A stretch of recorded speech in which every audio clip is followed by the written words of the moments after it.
Imagine if your day was entirely dictated by somebody else and you had absolutely no choices. You need to be here at a certain time. No, you can't do that. This is what you have to wear. This is what we're eating. No, we're not allowed to do that. That's essentially what a day is like for our kids. And for toddlers who are craving autonomy and control, that can certainly lead to many power struggles. And while yes, I do talk about holding your boundaries and having expectations and sticking with them and being consistent, the other piece to this is that it's not so black and white in that you must do it exactly this way every time because I said so. There are things that we can do to offset the value of our children wanting that control so badly because they're not getting it. Number one, throwing yeses whenever you can if something's not a big deal. Our kids hear no all day long. No, no, no, no, no. So if they want something and it's not the end of the world and it doesn't derail your day, go ahead and give it to them. And if they're a good listener, if they follow directions, if they're kind, and they change their mind with their spaghetti and they actually don't want sauce but they want olive oil, go ahead and switch it. It's okay. Two, if you have the time, let your toddler help you whenever they can. And this does many things. Of course, it makes them feel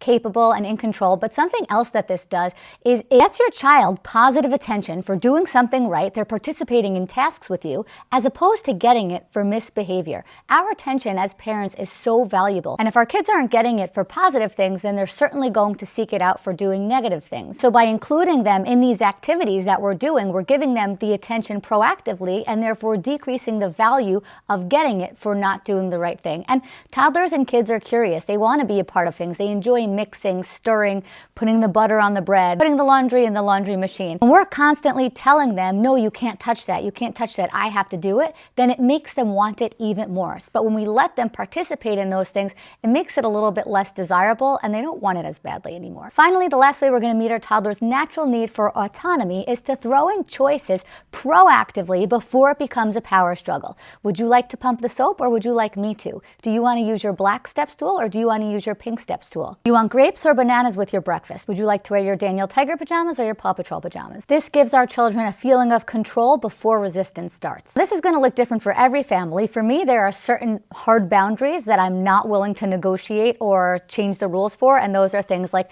health and hygiene, safety, being respectful and kind, and follow directions the first time I ask unless you're appropriately negotiating something else, and then I'll let you know what the answer is. That builds predictability and trust, which is essential for our kids. But if I can make my kids feel more included and capable by giving them more small freedoms throughout the day, like throwing in more yeses, offering them choices, and letting them help, then I will do so. And not just because it simply offsets the value of our kids' natural need for autonomy, but also it's simply good for the relationship.